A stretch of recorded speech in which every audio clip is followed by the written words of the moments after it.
Hi, and welcome to Failurology, a podcast about engineering failures. I'm your host, Nicole, and I'm from Calgary, Alberta. Off the top, I have a couple housekeeping items. Firstly, last week I talked about the International Space Station and how the astronauts only had themselves and the parts they brought with them to fix anything that broke. But what I didn't mention was that one of the things they brought with them was a 3D printer, which allows them to build replacement parts for many components, greatly expanding their ability to carry out repairs. Thanks to Christopher in Ontario for mentioning this to me. Second, I thought you guys might want to know a little bit more about me, or the podcast, or my job as a mechanical engineering consultant, or maybe you're looking to get into engineering and have some questions. So I'll be releasing a Q&A bonus episode in a few weeks. If you have any questions, please send them in, either on Twitter to @Failurology or email them to thefailurologypodcast@gmail.com.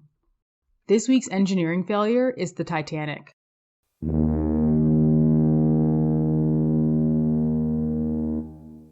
I'm sure most of you have seen the movie with Leo DiCaprio and Kate Winslet. Spoiler alert, the ship sinks. After the ship sinks, Rose lays on a floating door with Jack in the water. Never let go, Jack! There was room on that door for two, Rose. Pretty rude if you ask me. The movie was long-winded, so much so that it was 2 VHS tapes, and almost as long as the argument on whether Rose should have shared the door. I've always found the tragic story of the Titanic very interesting. I remember being a kid, not really understanding how a piece of ice could sink such a grand ship. I mean, we made ice in the freezer. Surely it couldn't sink a ship. Kid logic, right? But typically, only 10% of the iceberg's volume is above the water, so it's not as simple as the ship bumping into the iceberg and it bobbing out of the way. The iceberg is likely heavier than the ship itself. I also found the story interesting because everyone was so confident that it was unsinkable. And because of that confidence, decisions were made by the crew that put the ship at risk. It's not like it even made many trips before it sank. It sank the very first time it crossed the Atlantic. Although it was built in Belfast, the Titanic started its maiden voyage from Southampton in southeast England. From there, it stopped in Cherbourg, France, and Queenstown, Ireland. Queenstown was renamed Cove, spelt C-O-B-H, in 1920, and I visited there when I was in Ireland in 2019. While in Cove, we visited a Titanic museum and saw the structure of the original dock that the Titanic passengers used. Due to the time taken to dock in Cove, the Titanic waited out in the harbor and passengers were ferried to the ship. Still very cool that almost 110 years later, the dock structure is still there. And there's a picture of the dock on the webpage for this episode if you want to take a look. Local lore says that a crew member, John Coffey, left the ship when it stopped in Cove, saving his life. Story goes that he had a premonition of disaster, possibly a fire. But being from Cove himself, he may have just wanted a free ride home and had never intended to cross the Atlantic on the Titanic.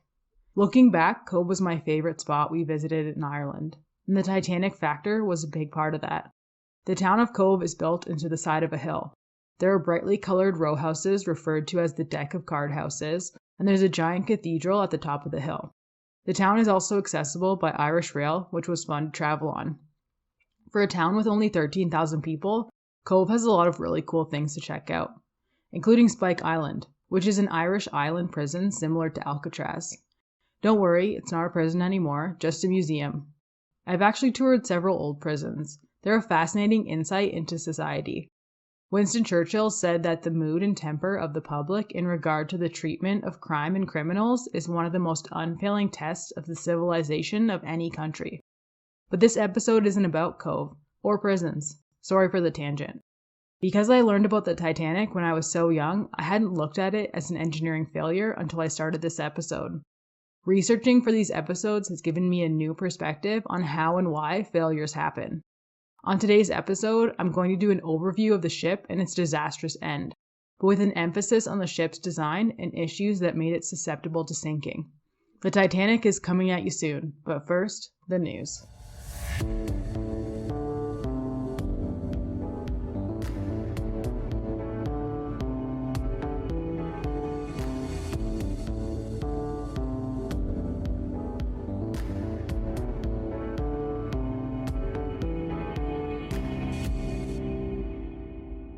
This week in engineering news, 2020 was one of the hottest years on record. The National Oceanic and Atmospheric Administration has ranked 2020 as the second hottest year on record following 2016, and the NASA analysis ranks 2020 tied with 2016. Either way, this isn't good news. 2020 started with the Australian bushfires known as the Black Summer, which actually started in June 2019 and burned until May 2020, resulting in almost 10,000 buildings destroyed and almost 500 deaths. The western US fires were also especially bad in 2020. The smoke from these often travels north and buries Calgary and the surrounding mountains in a haze of smoke.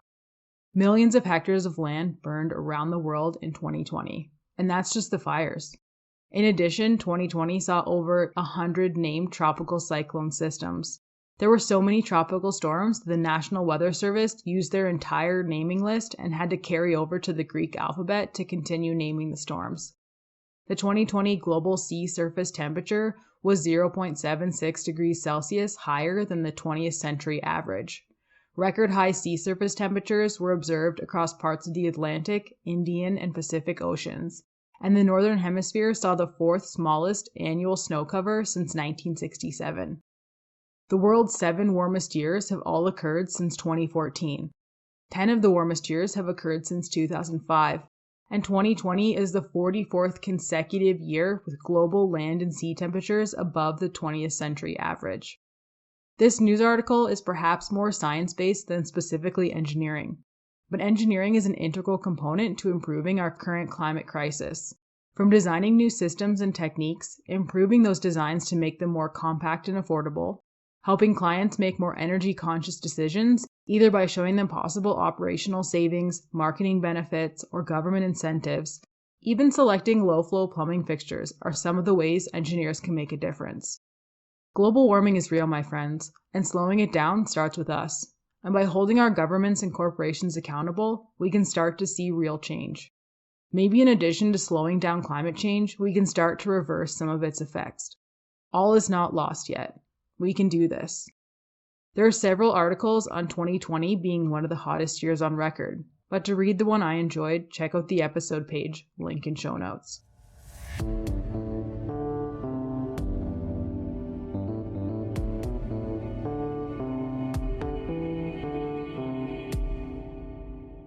Now on to this week's engineering failure, the Titanic, the unsinkable ship that sank on its maiden voyage.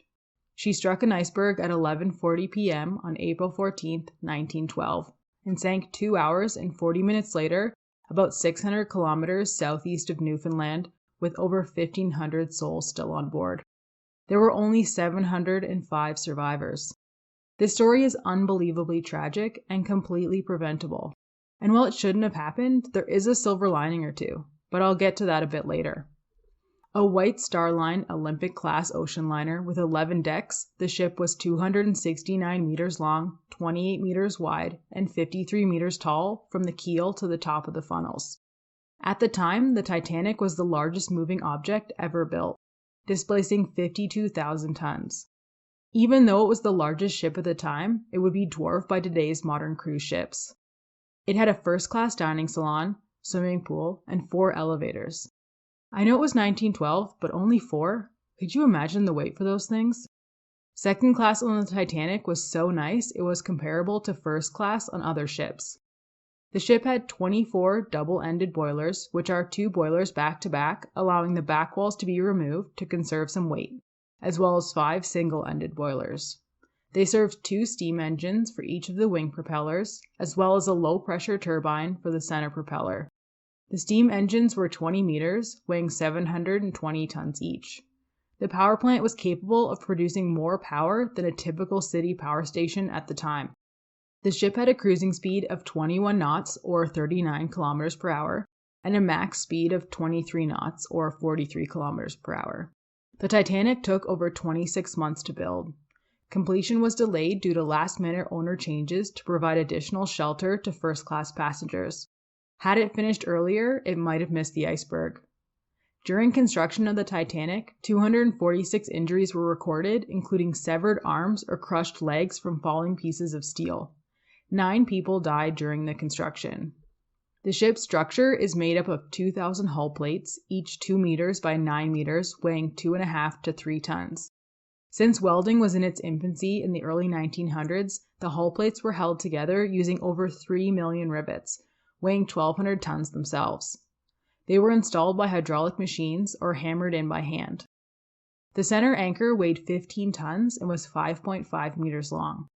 At the time, and for several years later, it was the world's largest anchor made by hand. It was cast in a bed of sand and clay. 22 tons of soap and tallow, which is animal fat, were spread on the slipway to lubricate the ship's passage into River Lagan. The slipway is still there today.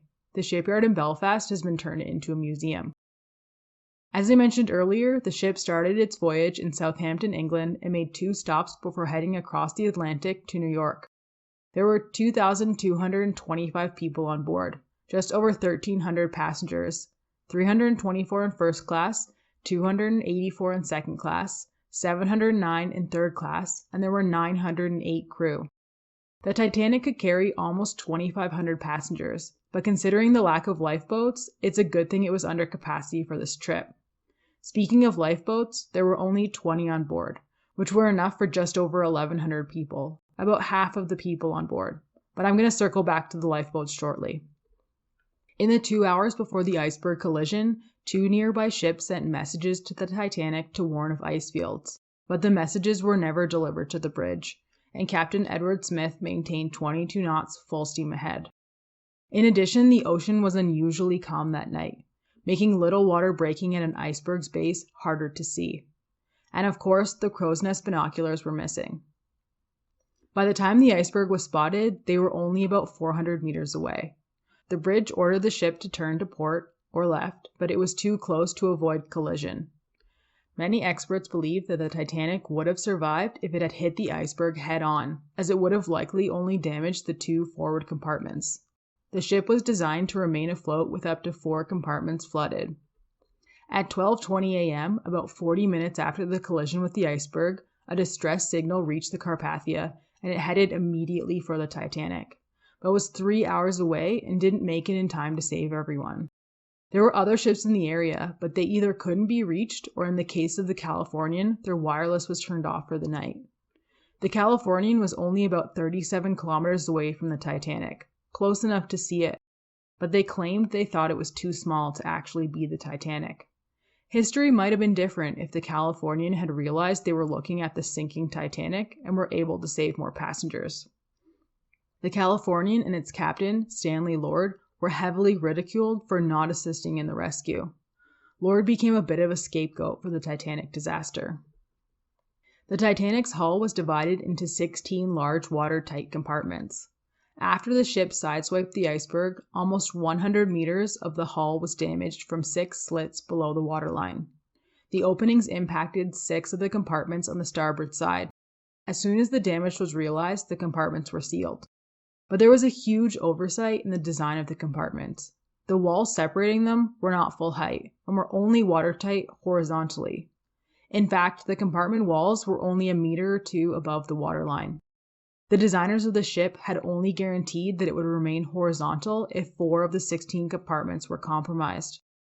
As the 6 compartments filled with water, the bow became heavier and heavier and pulled below the waterline, allowing the ship to take on more water, overflowing into neighboring bulkheads. The overflowing of the bulkheads happened roughly 20 minutes after the ship hit the iceberg. Only 20 minutes. Once the bow pitched, water started to enter through the anchor chain holes.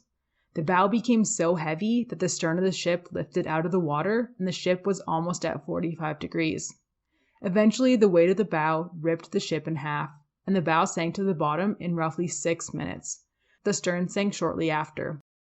The Titanic currently lays on the ocean floor, roughly 3,800 meters below the surface.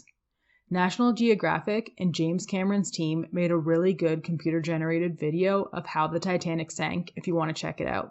There's a link on the episode webpage to the video as well as an image of the Titanic on the bottom of the ocean.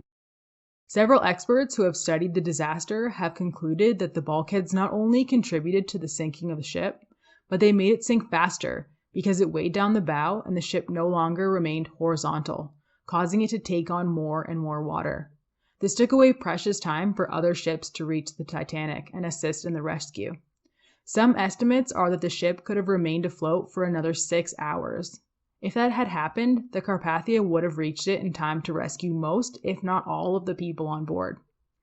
In 1991, a scientific expedition discovered a frisbee-sized piece of hull on the ocean floor. It was 25 millimeters thick with 3 30-millimeter diameter rivet holes. Extensive research on this tiny piece of metal has uncovered additional clues to the cause of the rapid sinking. The steel and wrought iron rivets that made up the Titanic's hull failed due to brittle fracture. 3 factors contribute to brittle failure: low temperature, high impact loading, and high sulfur content. All 3 were present when the Titanic hit the iceberg. The retrieved hull piece had jagged, sharp edges like broken china and showed no signs of bending. Typically, ship steel is higher quality and would show signs of bending rather than breaking. Similar damage was found on the Titanic's sister ship, the Olympic, after it was broadsided by a British cruiser 7 months before the Titanic sank.